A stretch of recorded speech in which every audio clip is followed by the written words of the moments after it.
sustainability is the most pressing issue of our day. It is critical for thriving economies, lively communities, and a healthy environment. When a population can support a specific lifestyle eternally while still fulfilling the demands imposed on the environment, this is referred to as environmental sustainability. The sustainability framework outlines three major areas that we must include into how we live and work: improving resource efficiency, conserving and restoring our natural assets, and reducing our everyday energy consumption. This is where the ecological footprint tool comes in handy. The ecological footprint is the sole statistic that quantifies how much nature we have and how much we consume. In other words, it is the demand versus supply of the nature.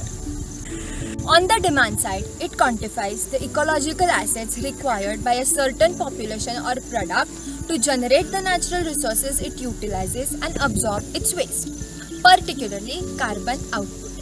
Each of us leaves an ecological footprint. The footprint reflects a person's, a family's, a city's, a company's, or a country's effect on nature. On the supply side, biocapacity indicates the productivity of a city, state, or nation's natural assets, including cropland, grazing land, forest land, fishing grounds, and build-up land. If the ecological footprint of a population exceeds the territory's biocapacity, the region suffers from a biocapacity deficit. A biocapacity reserve exists when a region's biocapacity surpasses its ecological footprint. By measuring the ecological footprint, we can evaluate the pressure our way of life puts on the planet. This enables us to better manage our natural assets and to take both individual and group actions. Why we measure ecological footprint? Humans use as much ecological resources as if we lived on 1.7 Earths. The ecological footprint is the only measure that compares the resource demand of individuals, governments, and businesses against Earth's capacity for biological regeneration.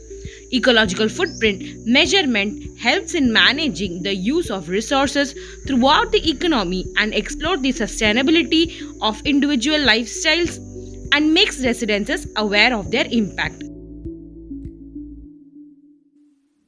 Luxembourg is one of the smallest sovereign states in Europe. When we are talking about the least of the sovereign countries with a size of 2,586 square kilometers, Luxembourg gets 8th position in Europe. According to the UN statistics, Luxembourg had a population of around 6,25,978 in 2020. It may be surprising, but the richest nation with a per capita GDP of $118,001 are the smallest. Luxembourg is a tax haven country, that is, it has low taxes on fuel consumption and transport sectors. This gives the opportunity for the private enterprises to expand and contribute to Luxembourg's economy. Many people have huge non-environmental friendly residences, various cars, and even private planes that contribute to a substantial carbon footprint. This small country has an amazing environmental effect.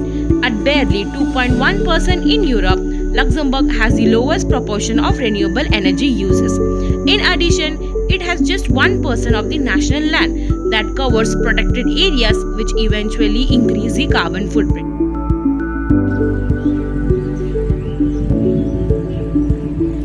Luxembourg, being a small and rich country with its large population, is sustainable and has highest ecological footprint at the same time.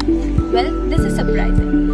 This is because of its large population, which is exploiting the limit of biocapacity the country has. And as this is the second richest country in the world, where approximately each individual owns a car and hence creating a large amount of carbon footprint. Let us look into some ecological footprint data of Luxembourg from 2008 to 2020. According to GFN Global Data Footprint, there are 5 aspects of ecological footprint: cropland footprint, forest land footprint, grazing land footprint, fishing ground footprint, and built-up land footprint, amongst which we will be discussing the important ones. In 2008, the data showed that cropland footprint, which reflects the amount of land necessary to grow all crops consumed by humans and livestock, was 8% 9% of total ecological footprint of Luxembourg in 2018, which was decreased in between but re-increased again in 2020, reporting 604,722 GHA footprint. The main reason behind this is large population of Luxembourg, which has led to annual fluctuations in amount of crop produced and imported in Luxembourg for feeding humans and animals. The grazing land footprint of Luxembourg shows the EFC of 343,469 GHA, that is around 0.57 GHA per person. Forest product footprint, which represents average forest land that is needed by the world for the production of increasing wood supply for producing fuel and paper construction. It accounts for 11% of total ecological footprint in Luxembourg, which is still increasing due to its increasing population.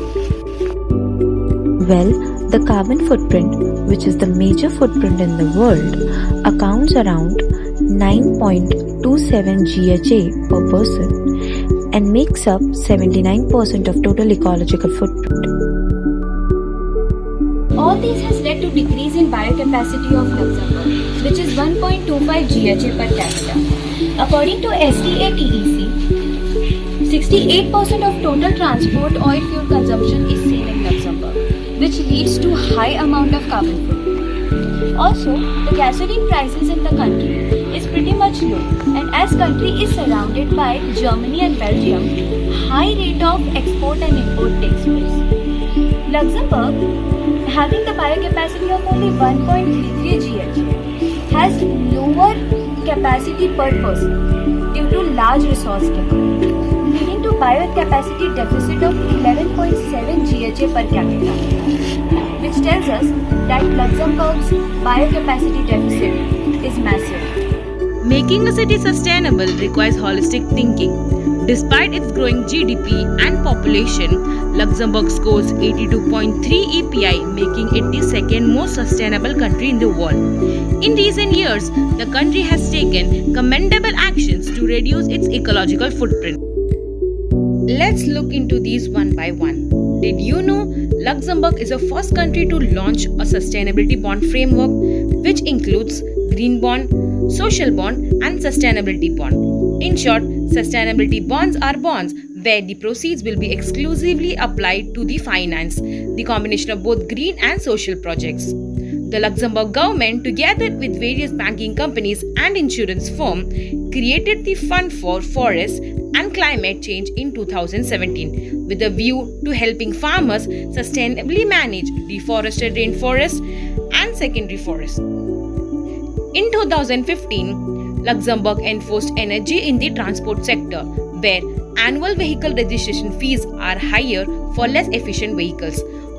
The new public transportation policy offers unlimited free public transportation for anyone who travels to this country. The enforcement of electrification in transport sector with a view to reduce greenhouse gases.